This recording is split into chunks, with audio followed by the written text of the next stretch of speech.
The rain had just begun to fall outside the old, crumbling school building when Nurse Emily adjusted the stethoscope around her neck. Unaware that this day would mark the beginning of a fight that would etch her name in the memories of every student, bully, and teacher forever, she was known as the quiet, kind-hearted school nurse who never raised her voice, who always greeted students with a smile, who bandaged scraped knees and handed out cough drops like pieces of hope. And in her calm presence, the children found refuge. But to the group of bullies who roamed the corridors like wolves, she was nothing more than another target, a weak figure they could intimidate to amuse themselves. And among them was Marcus, tall, broad, with cruel eyes that burned with the need for dominance, flanked by his followers Leo and Derek, who laughed at every insult he spat out. And that morning, when Emily gently asked Marcus to stop harassing a younger boy outside the nurse's office, he sneered, "Stay out of this, nurse, you're not a teacher, you don't tell me what to do." And the younger boy darted away as Marcus stepped closer, his towering frame blocking out the light from the hallway windows. Emily straightened her back, her voice steady but firm. "Marcus, you don't scare me, and you don't own these halls. I will always step in if someone is hurt or threatened." But her courage only fueled his anger, and with a shove of his hand, he sent the tray of medical supplies crashing to the floor, bandages and scissors scattering like broken promises. Leo and Derek cackled, their voices echoing in the empty hall, and Marcus smirked.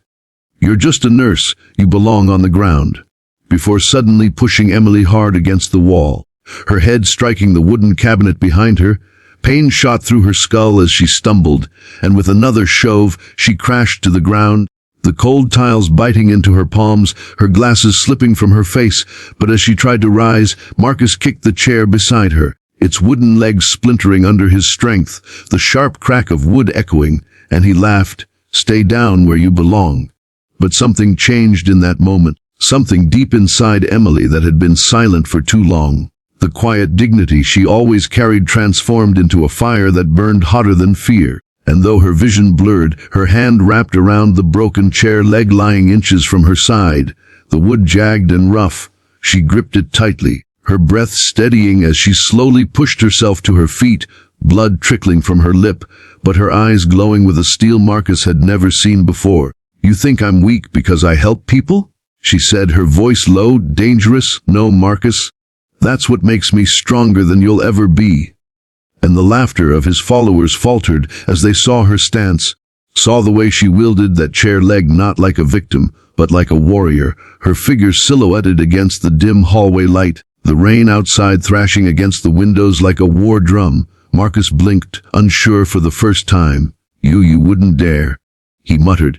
But Emily stepped forward, raising the broken chair leg like a sword forged in desperation, her words slicing through the air.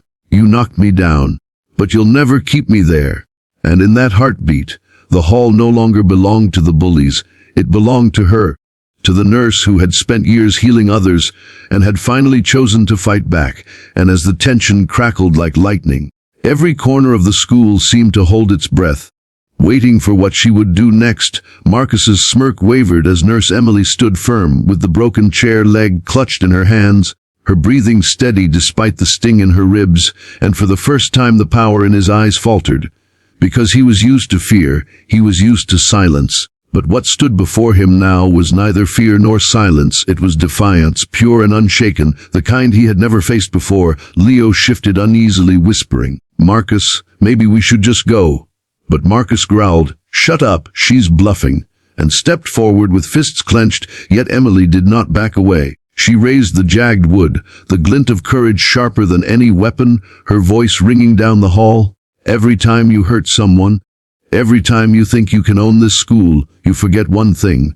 There's always someone willing to stand up to you, and today, that someone is me."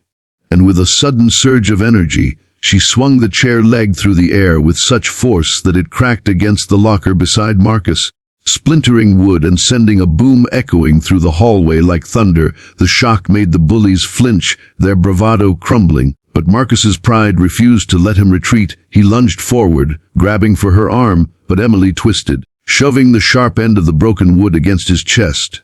Not stabbing, but pressing with enough strength to make him stumble back, his eyes wide. Stunned that the woman he thought fragile had strength in her bones like iron, and as he fell back against the lockers, Emily's voice rose, filled with years of swallowed words. I may be a nurse, but I am not weak. I fix what's broken. I stand when others fall.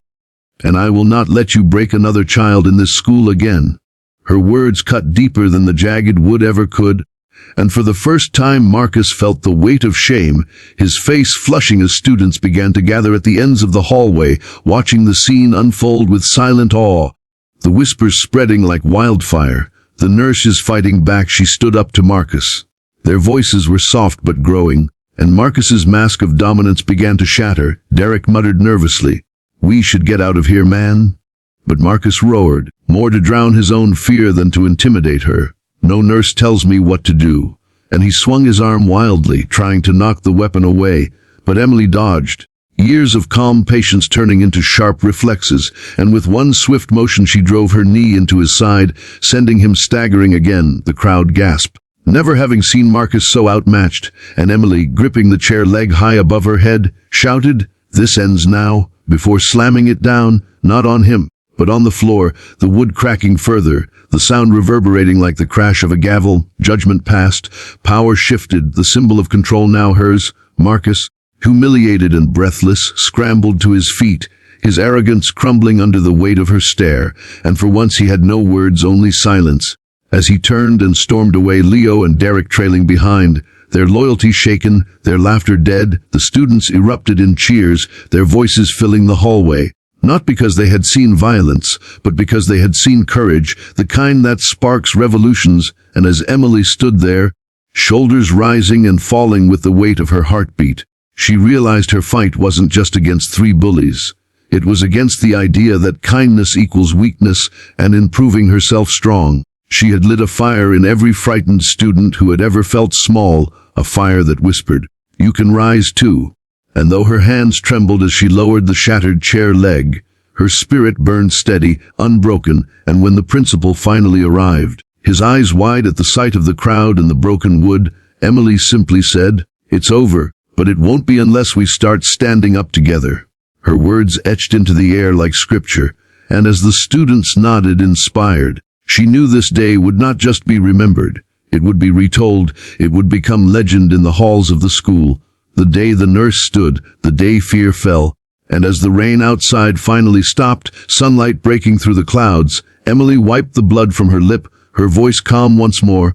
"No, who needs bandages?" Bringing laughter and relief to the crowd, proof that even warriors can heal, and to every viewer watching this story unfold, the message is clear. Strength isn't about fists, it's about the courage to rise when you've been knocked down. And if you believe in stories where kindness fights back, where ordinary people become extraordinary, then join us, because more battles like this are waiting, and you won't want to miss them. So subscribe now, stay with us, and remember, no matter how hard you're pushed down, you can always rise stronger.